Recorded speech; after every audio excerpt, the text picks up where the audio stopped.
Mga kaibigan, welcome back. Ito, pag-uusapan natin dito ang showtime na laban ng strong group sa Malaysian team sa Jones Cup. Inangasan si Abando, ayun, nagpasiklab si Renz. Jordan Heading, nagsalita na po sa Gilas window sa November at head coach ng Chinese Taipei, ini-scout ang strong group.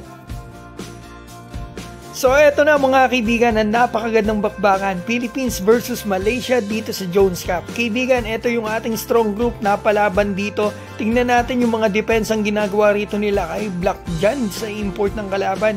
So ito makikita natin na stare down si Abando dahil sumabay. Tinitigan pa si Abando. Stare down ka pa. Tingnan natin yung gagawin nila kay. Kasi alam ko talaga babawi yan. So ito si Agi muna, nakita natin, naka-layup dito. So all 6, 8-6 ng score natin. CJ Macolo, tingnan natin, mismatch. Kayang-kaya yan. Dating NBA player yan. Naglaro pa sa Washington Wizards. So ito, yung ini-stare down. Tingnan natin yung gagawin. Trust dito kay Abando. At marami pong gagawin si Renz. After niya ma-stare down, ito, fast break. Parang may spring yung binti nito. Anong to? So ito, magandang depensa kay Renz. Maganda rito, ang ganda depensa. Kasi yung time, malakas pa rebound. So ito, tingnan natin. Galing din ang point guard nito. Parang kung pumasa parang Yuki Kawamura yun Parang kay Soto Yuki Kawamura, ang ganitong play. RJ Avarentos. Huwag tayong magtataka kung makita po natin si RJ sa Gilas Pilipinas kapag may available.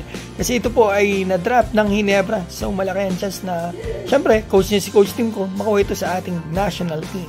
So ito, second quarter tayo kaibigan. Tingnan natin, Kiefer Ovena, tres. Magandang shooting ng ating kababayan ni si Kiefer. So ito, Jordan Heading. Pinapakita na hindi lang siya panglabas. Kaya niya ring umatake talaga sa loob. Kaliwat kanan din to umatake. So ito, tingnan natin, napakagandang layup dito. Kay Jordan Heading, ang ating kaibigan. May balita tayo mamaya sa Gilas Pilipinas kasi nakausap po natin siya kanina. So ang ganda niyang ginawa ng ating kababayan na ito. So ito, tingnan natin gagawin dito, ito yung stare down dito kay Abando, hindi ka naman pala makaabot. So yan, makikita natin, RJ Avarentos, tres na naman, may shooting, magaling pumasa. Maganda ring addition ng mga player na ito sa Gilas Pilipinas. Yung nga lang talaga, limited slots. Pag may nabakanda, sana may matawagan alinman sa mga players natin na ito. Jordan Heading, RJ Avarentos, and Renz Abando. Maganda, andyan sila. So ito, nag-wrestling pa sila doon. At Renz Abando, anong gagawin dito? Kinuha na niya na rebound. Yun ang stare down sa kanya. So ito si CJ Macolo. Napakagandang fake naman yan. Iwan ng bantay. Renz Abando ulit. Kita natin. Ang ganda na nilaro dito nila. Ay, huwag talagang yan.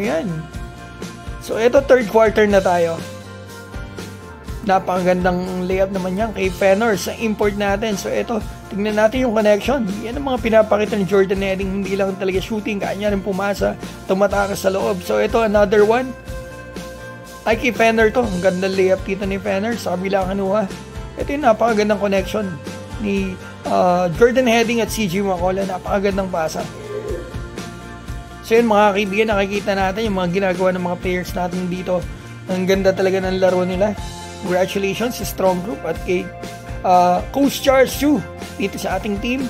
At shoutout ko na rin po si Boss Frank Lau. Kaibigan din po natin yan. So ito, tingnan po natin dito. Napakagandang pasa naman kay Abando. So fourth quarter tayo. Magandang ginawa rito ni RJ Avarentos. Napakalayo. So ito, Ange Kawame. Ang gagawin dito ni Ange, nakigaya rin, trust din. Tatlong sunod ata tayo dito, opening. Ito pa si Dave. Ganda rin ang nilaro ni Dave dito sa fourth quarter. So ito, RJ Avarentos. Let's see what you can do. Oh my God, napakagandang pasa kay RJ. Galing pumasa ni RJ, no? Lalong dadami ang manonood sa Hinebra dito. So ito, makikita natin. Yan, RJ Avarentos ulit. Napakaganda na naman pasa kay RJ. Napakagandang salpak naman niya kay Agi sa import ng strong group. Ganda naman na naging salpakan dito sa game na to mga kaibigan. Sulit. Sayang kung nanonood ko sa Pilipinas, punong-puno to. So ito, tingnan natin, bumawi Bumawi yung kalaban, Ganda rin ng salpang ng import ng kalaban. Fighter din yung ng stare down kay kay Renz Abando kanina. Ganda rin ng salpak niya, Yung mga fighter din ang kalaban. So ito, RJ Avarentos. Trust na naman kay RJ Avarentos. 9 points lang ata rito si RJ pero napakadaming assist. So ito, Dave Ildefonso, hindi pa rin tapos. Ang ganda na nilaro dito sa fourth quarter. Naka 8 points ata. So eto mga kaibigan, ang scoreboard natin. Nanalo tayo. Congratulations sa ating team. Strong group, malakas! Mga kaibigan, naalala po ba ninyo na naglaro ang Gilas nitong February? Kalaban po ang Chinese Taipei. Yung head coach po ng national team ng Chinese Taipei, nandito mga kaibigan sa game na ito ng Strong Group. Eto, nagulat nga ako mga kaibigan bakit ito andito. Siguro mga kaibigan, isa po siya o siya po yung head coach po ng isa sa mga kalaban ng ating Strong Group. Kaya po siya nag-i-scout dito.